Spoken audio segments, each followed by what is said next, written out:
ಆದ್ಯ ನ್ಯೂಸ್ನ ಸಮಸ್ತ ಜನತೆಗೂ ಸ್ವಾಗತ. ಚನ್ನಗಿರಿ ಪುರಸಭೆಯ ನೂತನ ಮುಖ್ಯಾಧಿಕಾರಿಯಾಗಿ ಮಂಜುನಾಥ್ ಜೇವಿ ಅವರು ಅಧಿಕಾರವನ್ನು ಸ್ವೀಕರಿಸಿದ್ದಾರೆ. ಈ ಹಿಂದೆ ಕರ್ತವ್ಯ ನಿರ್ವಹಿಸುತ್ತಿದ್ದಂತಹ ಕೃಷ್ಣ ಕಟ್ಟಿಮನಿಯವರು ವರ್ಗಾವಣೆಗೊಂಡ ಹಿನ್ನೆಲೆಯಲ್ಲಿ ನೂತನ ಮುಖ್ಯಾಧಿಕಾರಿಯಾಗಿ ಮಂಜುನಾಥ್ ರವರು ಸೇವೆಗೆ ಹಾಜರಾಗಿದ್ದಾರೆ.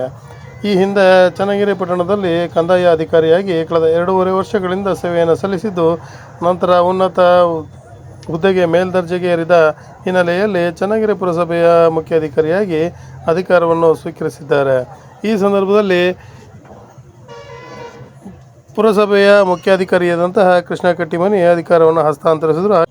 ಪುರಸಭೆಯ ಸಿಬ್ಬಂದಿಗಳು ಮತ್ತು ಪುರಸಭೆಯ ಮ್ಯಾನೇಜರ್ ಆದಂಥ ವೈಎಸ್ ಆರಾಧ್ಯ, ಹಾಗೆಯೇ ಹಿರಿಯ ಆರೋಗ್ಯ ನಿರೀಕ್ಷಕರಾದಂತಹ ಶಿವರುದ್ರಪ್ಪ, ಹಾಗೆಯೇ ರಂಗಸ್ವಾಮಿ ಸೇರಿದಂತೆ ಇತರರು ಒಂದು ಸ್ವಾಗತವನ್ನು ಕೋರಿದರು. ಈ ಸಂದರ್ಭದಲ್ಲಿ ಕಾರ್ಯಕ್ರಮವನ್ನು ಕುರಿತಂತೆ ಹಿರಿಯ ಮ್ಯಾನೇಜರ್ ಆದಂತಹ ವೈಎಸ್ ಆರಾಧ್ಯ, ಹಾಗೆಯೇ ತಾಲೂಕು ಪೌರ ಕಾರ್ಮಿಕ ಸಂಘದ ಅಧ್ಯಕ್ಷರಾದಂತಹ ಬಸವರಾಜಪ್ಪ, ಹಾಗೆಯೇ ಶಿವರುದ್ರಪ್ಪ ಸೇರಿದಂತೆ ಕಾರ್ಯಕ್ರಮದ ಕುರಿತು ಮಾತನಾಡಿದರು. ಈ ಸಂದರ್ಭದಲ್ಲಿ ತಮ್ಮ ಅಮೂಲ್ಯವಾದ ಸೇವೆಯನ್ನು ಪಟ್ಟಣದ ಸ್ವಚ್ಛತೆ ಹಾಗೆ ಅಭಿವೃದ್ಧಿಗೆ ಮೀಸಲಿಡುವುದಾಗಿ, ಹಾಗೆಯೇ ಇದೊಂದು ಅದ್ಭುತವಾದ ಕ್ಷಣ ಅಂತಲೂ ಸಹ ಹೇಳಿದರು. ವರದಿ ಸತೀಶ್ ಪವಾರ್. ಶ್ರೀ ಕೃಷ್ಣ ಕಟ್ಟಿಮನಿ ಸಾಹೇಬರು ಸುಮಾರು 2.5 ವರ್ಷಗಳ ಕಾಲ ಕರ್ತವ್ಯವನ್ನು ನಿರ್ವಹಿಸಿ ಎಲ್ಲ ಸಿಬ್ಬಂದಿ ವರ್ಗದವರಿಗೂ, ಪ್ರತಿಯೊಂದು ಪೌರ ಕಾರ್ಮಿಕರಿಗೂ ಸಹಿತ ಹಾಗೂ ಪಟ್ಟಣದಲ್ಲಿ ಇರ್ತಕ್ಕಂಥ ನಾಗರಿಕರಿಗೂ ಸಹಿತ ಬಹಳ ಮುಗ್ಧ ಸ್ವಭಾವದ, ಮೃದು ಸ್ವಭಾವದ, ಎಲ್ಲರಿಗೂ ಇಷ್ಟವಾಗುವಂತಹ ವ್ಯಕ್ತಿ ಅಂದ್ಕೊಂಡು ಇಲ್ಲಿ ಕರ್ತವ್ಯವನ್ನು ನಿರ್ವಹಿಸಿ ಹೋಗಿದ್ದಾರೆ. ಈಗ ಇವರು ಬಂದಿದ್ದು ನಮಗೂ ಸಂತೋಷ. ಈಗ ಅವ್ರಿಗೂ ಒಂಥರ ಸಡನ್ ಆಗಿ 1-2 ವರ್ಷ ಮಾಡಿ ಅವರು ಸಡನ್ ಬೇರೆ ಊರಿಗೆ, ಅವ್ರಿಗೆ ಇನ್ನೂ ಸ್ಥಳ ತೋರಿಸಿಲ್ಲ, ಪಾಪ ಸ್ಥಳ ತೋರಿಸ್ಬೇಕಾಯ್ತು. ಮುಂದಿನ ದಿನಗಳಲ್ಲಿ ಸ್ಥಳದ ಒಂದು ಅವಕಾಶವನ್ನ ಮಾಡ್ಕೊಳ್ತಾರೆ. ಈಗ ಅವರು ಹೋಗಿದ್ದು ಬೇಜಾರಕ್ಕಿಂತ ಎಲ್ಲರಿಗೂ ಒಂಥರ ಒಂದು ಕುಟುಂಬ ಸದಸ್ಯರಿಂದ ಒಂದೇ ಸರಿ ಸಡನ್ ಹೋದಾಗ ಎಲ್ಲರಿಗೂ ಒಂಥರ ಮನಸ್ಸಿಗೆ ಬಹಳ ಬೇಜಾರಾಗುತ್ತೆ. ಇರ್ಲಿ, ಈಗ ಒಂದು ಸ್ವಲ್ಪ ದಿವಸ ಆಗುತ್ತೆ, ಏನು ಮಾಡೋಕ್ಕಾಗಲ್ಲ. ಇದು ಇದ್ದಿದ್ದೆ ನೌಕರರ ಜೀವನದಲ್ಲಿ ಇದ್ದಿದ್ದೆ, ಇದು ವರ್ಗಾವಣೆ ಆಮೇಲೆ ಮುಂಬಡ್ತಿ ಮತ್ತೆ ನಿವೃತ್ತಿ ಅನ್ನೋದೊಂದು ಇದ್ದಿದ್ದೆ, ಇದು ಏನು ಮಾಡ್ಲಿಕ್ಕಾಗಲ್ಲ. ಹಾಗಾಗಿ ಅವ್ರಿಗೂ ಸಹಿತ ನಾವು ಎಲ್ಲ ನೌಕರರು ನಾವೆಲ್ಲರೂ ಸಹ ಬೇಜಾರಲ್ಲೂ ಸಹಿತ ಅವ್ರ ಮುಂದಿನ ಒಂದು ದಿನಗಳು, ಮುಂದೆ ಕರ್ತವ್ಯ ನಿರ್ವಹಿಸ್ತಕ್ಕಂಥ ದಿನಗಳು ಬಹಳ ಚೆನ್ನಾಗಿರ್ಲಿ. ಅವ್ರಿಗೂ ಸಹಿತ ಕೊಡುತ್ತಾ ಎಲ್ಲರಿಗೂ ಕೂಡ ಒಳ್ಳೆಯದಾಗಲಿ, ಎಲ್ಲರೂ ಒಳ್ಳೆ ರೀತಿಯಿಂದ ಕೆಲಸ ಮಾಡ್ಕೊಂಡು ಹೋಗಿ ಅಂತಂದೇಳಿ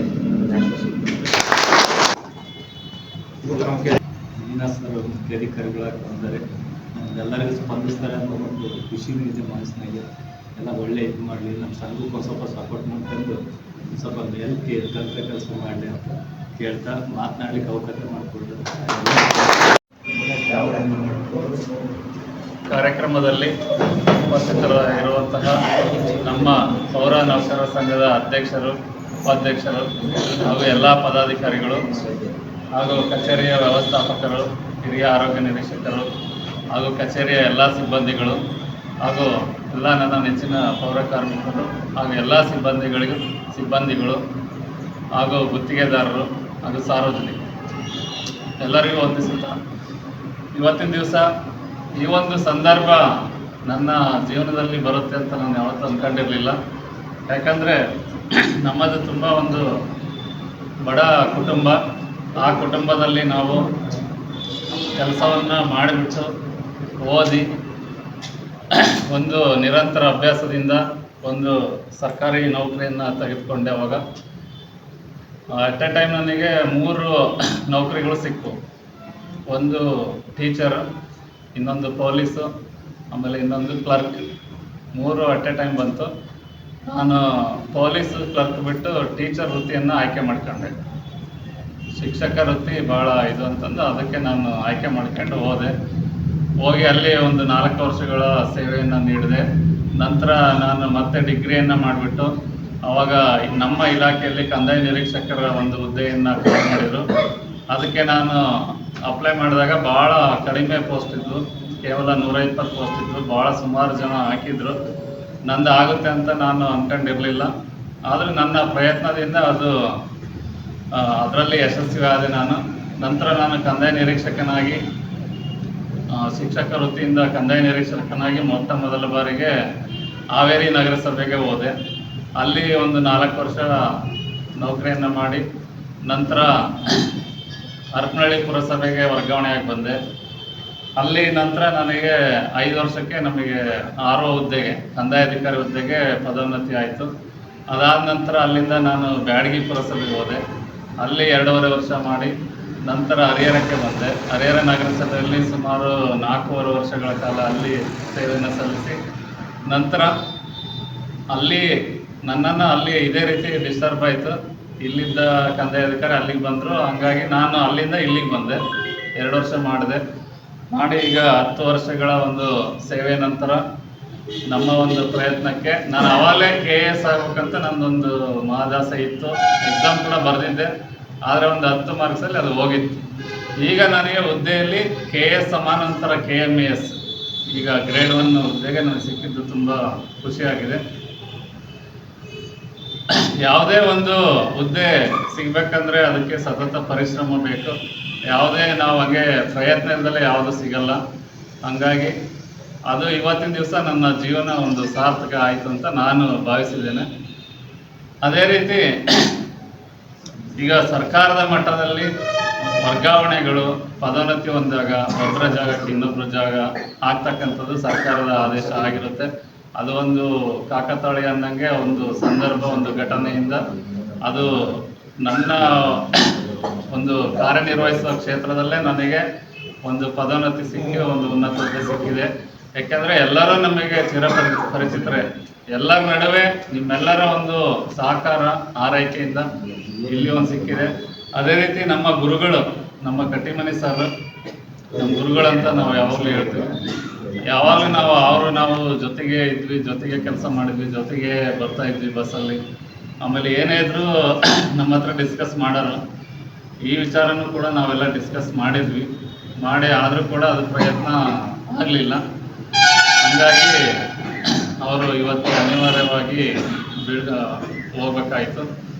ಆದರೆ ಮುಂದೆ ಅವರಿಗೆ ಇನ್ನೂ ಉನ್ನತ ಹುದ್ದೆ, ಈಗ ಸದ್ಯದಲ್ಲೇ ಮುಂದೆ ಅವರು ಕೂಡ ಪದೋನ್ನತಿ ಹೊಂದಿ ಇದಕ್ಕಿಂತ ಹೆಚ್ಚಿನ ಹುದ್ದೆಗೆ ಅವರು ಹೋಗ್ತಾರೆ ಅನ್ನೋ ಒಂದು ಅಚಲ ವಿಶ್ವಾಸ ನಮಗಿದೆ.